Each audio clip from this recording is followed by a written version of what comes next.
दिल्ली के शराब घोटाला मामले में 51 दिन जेल में रहने के बाद 51 दिन तक जेल में रहने के बाद आज अरविंद केजरीवाल को राहत मिली। सुप्रीम कोर्ट ने 50,000 के मुचलके पर केजरीवाल को जमानत दी।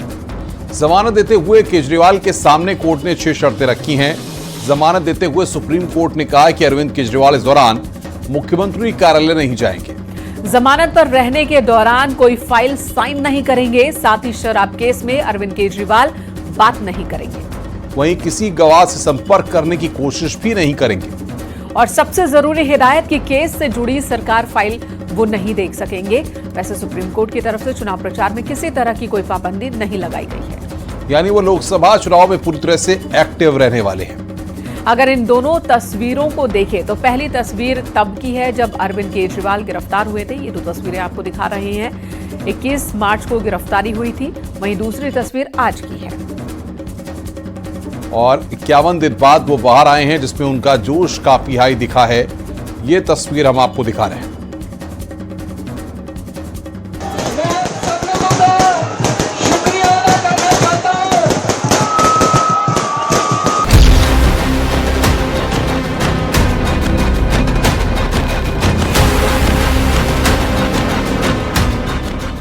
दिल्ली आबकारी घोटाले मामले में 21 मार्च 2024 को हुई गिरफ्तारी के 51 दिन बाद आज अरविंद केजरीवाल को सुप्रीम राहत मिली है। सुप्रीम कोर्ट ने अरविंद केजरीवाल को 1 जून तक जमानत दे दी है। यानी आने वाले 22 दिनों तक केजरीवाल खुले आसमान में खुली हवा में रह सकेंगे।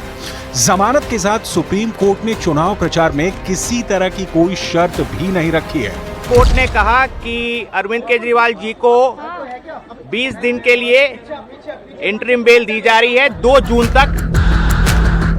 केजरीवाल को जमानत मिलते ही आम आदमी पार्टी नए जोश के साथ सामने आ गई। दिल्ली में आज सभी चुनावी कार्यक्रम रद्द कर दिए गए। आपके 5 नेता प्रेस कॉन्फ्रेंस करने आए और सुप्रीम कोर्ट का धन्यवाद दिया। सुप्रीम कोर्ट के इस फैसले से पूरे देश के लोगों को उम्मीद मिली है कि आखिरकार संविधान की विजय होगी, इस लोकतंत्र की विजय होगी और मैं सुप्रीम कोर्ट का धन्यवाद। एक तरफ आप जमानत पर जश्न मना रही है तो बीजेपी उसे सरेंडर डेट की याद दिलाकर घेरने में लगी है। सुप्रीम कोर्ट ने स्पष्ट कर दिया अरविंद केजरीवाल जी को केवल और केवल 15 दिन के लिए चुनाव के लिए बाहर रह सकेंगे। शराब घोटाले में लिप्त अरविंद केजरीवाल जी, भ्रष्टाचार में लिप्त अरविंद केजरीवाल जी, बेईमानी का करप्शन का पैसा इकट्ठे करने वाले अरविंद केजरीवाल जी को 1 तारीख को दोबारा जेल जाना होगा। केजरीवाल को ऐसे वक्त पर जमानत मिली है जब दिल्ली, पंजाब और हरियाणा में लोकसभा चुनाव के लिए मतदान होना है। अब केजरीवाल के बाहर आने के बाद आम आदमी पार्टी को कितना फायदा होगा, ये 4 जून को पता चलेगा।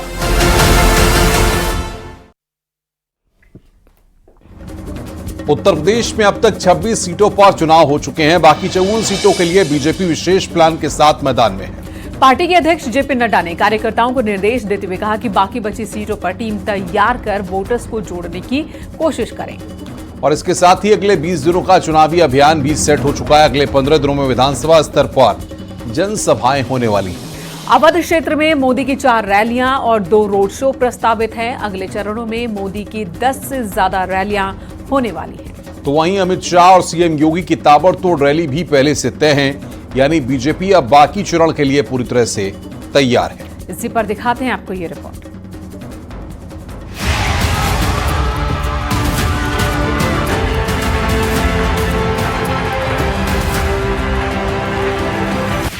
उत्तर प्रदेश में बीजेपी के पास क्लीन स्वीप का टारगेट है।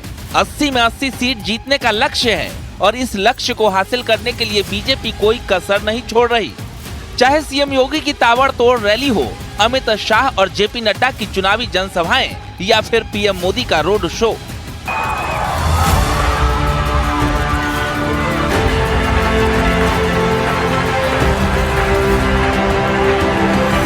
अब तक के 3 चरणों में उत्तर प्रदेश की 80 में से 26 सीटों पर चुनाव हो चुका है। बाकी 54 लोकसभा सीटों पर चुनाव बाकी है। ऐसे में माना जा रहा है कि बीजेपी अब अपने गढ़ में एंटर कर चुकी है, क्योंकि अगर बात चौथे चरण की 13 सीटों की करें तो 2019 में एसपी और बीएसपी साथ चुनाव लड़ी। इन 13 सीटों पर विपक्ष का खाता भी नहीं खुला, लेकिन बीजेपी की 13 में 13 सीटों पर जीत हुई। आंकड़े बता रहे हैं कैसे 2019 में बीजेपी चौथे चरण में जीत पर परचम लहरा चुकी है और कुछ ऐसी ही उम्मीद इस बार भी है, जिसके लिए खुद सीएम योगी मोर्चा संभाल चुके हैं। अब तो ये चुनाव पूरी तरह तीसरे चरण आते आते वहां तक पहुंच चुका, जब विपक्ष ने अपनी हार मान ली है।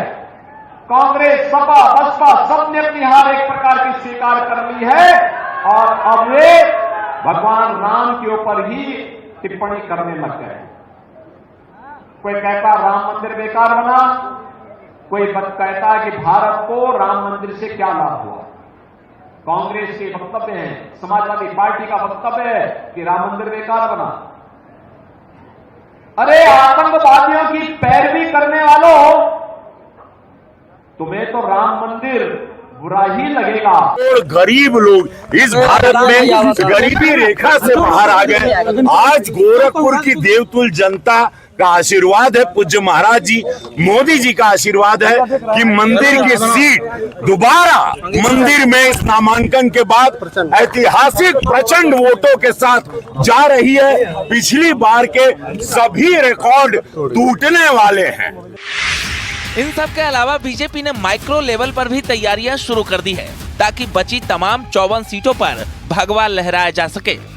जेपी नड्डा लखनऊ में बैठक के दौरान तमाम निर्देश दिए। बीजेपी के कार्यकर्ता हर घर दस्तक देंगे। एक कार्यकर्ता 25 वोटर से संपर्क करेंगे। वोटर को बूथ तक लाने की भी जिम्मेदारी होगी। सरकारी योजनाओं का प्रचार प्रसार करना, मोदी योगी की नीति का मैसेज पहुंचाना जैसे तमाम निर्देश जेपी नड्डा ने लखनऊ में मीटिंग के दौरान दिए। यानी जिस तरह पहले, दूसरे और तीसरे चरण के दौरान कार्यकर्ताओं और नेताओं ने अपनी जिम्मेदारी निभाई, उससे कहीं ज्यादा एक्टिव बाकी बचे चरण के लिए होना है, ताकि अपने गढ़ में कोई चूक न रह जाए। Bureau report, news 18।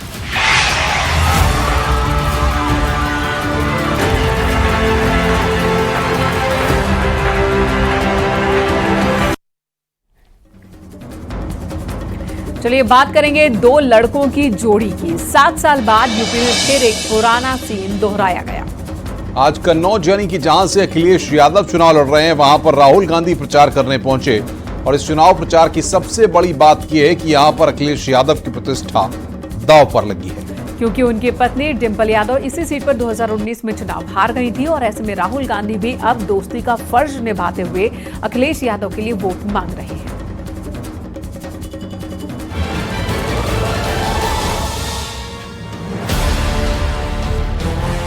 Uttar Pradesh में 7 साल बाद दो लड़कों की जोड़ी अब चुनावी मैदान में एक साथ नजर आ रही है। राहुल गांधी अखिलेश यादव के लिए प्रचार कर रहे हैं, तो अखिलेश यादव राहुल गांधी की जीत का दावा कर रहे हैं और निशाना बीजेपी पर साध रहे हैं। लेकिन सबसे बड़ा सवाल है, जो गठबंधन 2017 के विधानसभा चुनाव में फेल हो चुका है, जिस जोड़ी को यूपी की जनता पहले ही नकार चुकी है, क्या उसका असर 2024 के लोकसभा चुनाव में दिखेगा? दरअसल कन्नौज से अखिलेश यादव चुनाव लड़ रहे हैं। 2019 में सपा कन्नौज सीट हार गई थी। कन्नौज अखिलेश के लिए साख का सवाल है। वहीं अमेठी छोड़ राहुल रायबरेली से लड़ रहे हैं। रायबरेली में राहुल गांधी की प्रतिष्ठा दांव पर लगी है और यूपी के दोनों लड़के इसी प्रतिष्ठा की लड़ाई लड़ने के लिए साथ साथ आ चुके हैं। याद रखो, नरेंद्र मोदी हिंदुस्तान का प्रधानमंत्री नहीं बनने वाला है। यहां पे मेरे भाई अखिलेश यादव को भारी बहुमत से जिताना है, सबसे ज्यादा वोटों से जिताना है। इंडिया गठबंधन के सारे कार्यकर्ताओं मिलकर एक हो जाओ। हमारा किसान, नौजवान और इस देश की जनता बदलाव चाहती है। बीजेपी के लोगों ने पिछले 10 साल में और लखनऊ की सरकार ने 7 साल में जनता को झूठी बातें और वादे झूठे देकर के गुमराह करने का काम किया है। हम सब मिलकर के, इंडिया गठबंधन और समाजवादी पार्टी मिलकर के इनको सबक सिखाने जा रही है। इस चुनाव में राहुल गांधी के लिए विरासत की सियासत बचाने की चुनौती है, तो अखिलेश यादव के लिए 2019 में मिली डिंपल यादव की हार का बदला लेने का मौका। लेकिन इसे चरितार्थ कर पाना इतना भी आसान नहीं, क्योंकि बीजेपी दावा कर रही है साइकिल का पंचर होना तय है।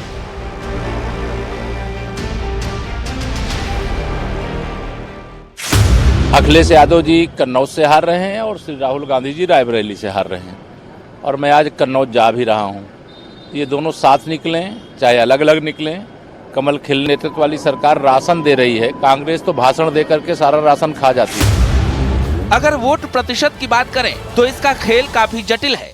67 सीटों पर लोकसभा का चुनाव लड़ा था, उनमें से 63 सीटों पर उसकी जमानत जब्त हो गई थी, लेकिन इस बार राहुल गांधी साख बचाने के लिए, अपने प्रत्याशियों की जमानत बचाने के लिए अखिलेश यादव से हाथ मिला चुके हैं। वैसे बात जमानत जब्ती की जाए तो आपको ये जानकर हैरानी होगी कि जमानत जब्त कराने में यूपी नंबर 1 पर है। 2019 में उत्तर प्रदेश में 819 प्रत्याशियों की जमानत जब्त हो गई थी, जिसमें कांग्रेस के कई बड़े नेता शामिल हैं। साल 2014 में सिर्फ उत्तर प्रदेश में 1087 प्रत्याशियों की जमानत जब्त हुई, जो देश में किसी भी राज्य से ज्यादा है। बात साल 2009 की जाए तो इस चुनाव में 1155 उम्मीदवारों की जमानत जब्त हो गई थी और 2004 के लोकसभा चुनाव में 907 प्रत्याशियों की उत्तर प्रदेश में जमानत जब्त हुई थी। और आइए इसी पर आपको एक रिपोर्ट दिखाते हैं।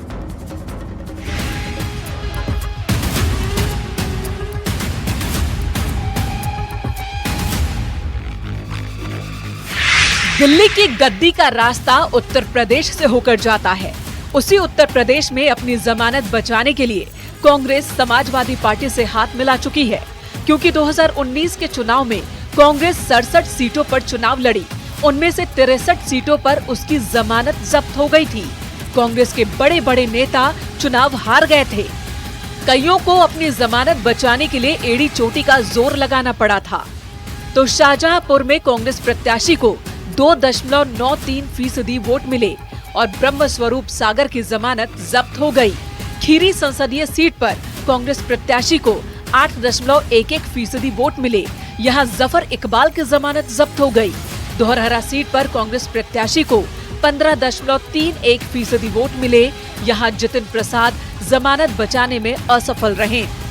इटावा में कांग्रेस प्रत्याशी को 1.61% वोट मिले थे, अशोक दोहरे की जमानत जब्त हो गई थी। सीटें तो कई हैं, जहां 2019 के चुनाव में कांग्रेस प्रत्याशी जमानत भी नहीं बचा पाए, लेकिन इससे भी रोचक आंकड़े यूपी से ही हैं, क्योंकि 2019 में जमानत जब्त कराने में यूपी नंबर 1 है। यूपी के 819 उम्मीदवार जमानत नहीं बचा पाए। तमिलनाडु के 774 प्रत्याशियों की जमानत जब्त हो गई थी। महाराष्ट्र में 768 जमानत नहीं बचा पाए। जमानत जब्ती के 17.5 करोड़ रुपए सरकार को मिले। चुनाव चाहे निकाय का हो या सांसदी का, प्रत्याशी को चुनाव आयोग की तरफ से तय की गई एक निश्चित धनराशि जमा करानी होती है। इसे जमानत राशि कहा जाता है, जिसे बचाने के लिए अच्छों के पसीने छूट जाते हैं। तभी तो खोते जनाधार और अपने प्रत्याशियों की जमानत बचाने के लिए राहुल गांधी अब साइकिल से रफ्तार भर रहे हैं और हर हाल में 2019 के परिणाम को बदलने की तैयारी कर रहे हैं।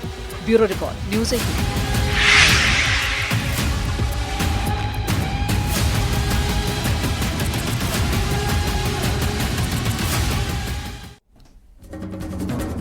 चलिए बात कर लेते हैं पाकिस्तान प्रेमी मणिशंकर अय्यर की। अमूमन चुनाव के दौरान अय्यर जैसे नेता एक्टिव हो जाते हैं। मणिशंकर ने एक इंटरव्यू में पाकिस्तान से बातचीत की वकालत की है। कांग्रेस नेता ने दावा किया है कि पाकिस्तान के पास एटम बम है, इसलिए भारत को उनका सम्मान करना चाहिए और लगातार पाकिस्तान से बात भी करते रहना चाहिए। कांग्रेस नेता का ये बयान अप्रैल 2024 का बताया जा रहा है, जिसमें वो पाकिस्तान से 10 साल से बंद बातचीत पर सवाल उठा रहे हैं।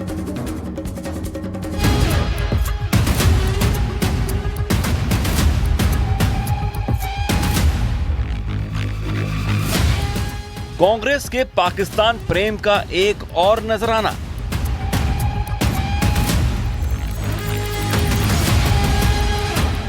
मणिशंकर अय्यर को मिला एटम बम वाला बहाना।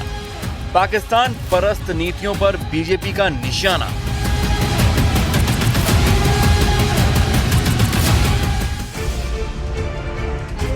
कांग्रेस के बड़े नेता मणिशंकर अय्यर एक बार फिर बीजेपी के निशाने पर हैं। और ऐसा इसलिए है क्योंकि मणिशंकर अय्यर की पाकिस्तान के लिए मोहब्बत रह रहकर सामने आ रही है।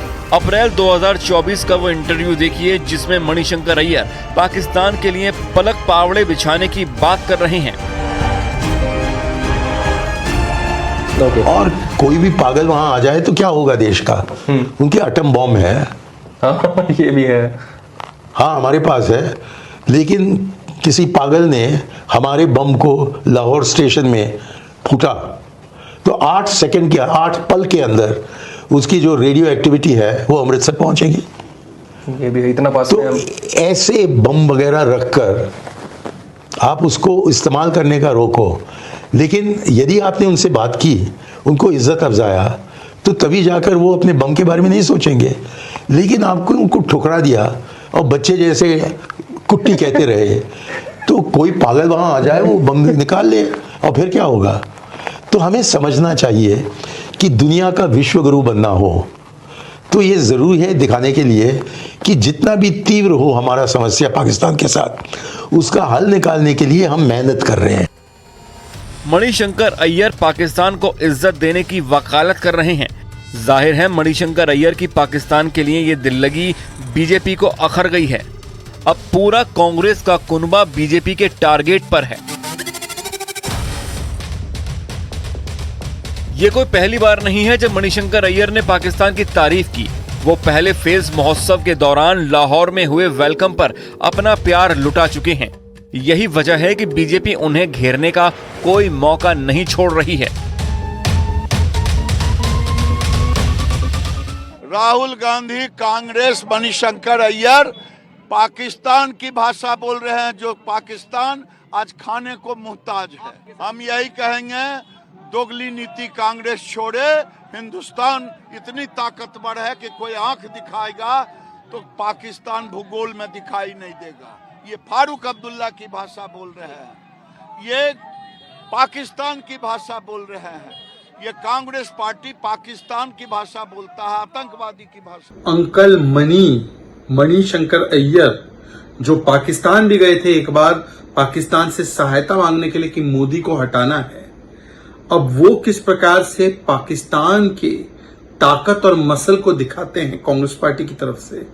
कहते हैं कि पाकिस्तान को इज्जत देनी चाहिए, पाकिस्तान जो हमारे यहाँ पर आतंकवादी भेजता है उनको इज्जत देनी चाहिए, उनसे बातचीत। रुक रहे हैं यहाँ पर एक ब्रेक के लिए। खबरों का सिलसिला ब्रेक के बाद भी जारी है।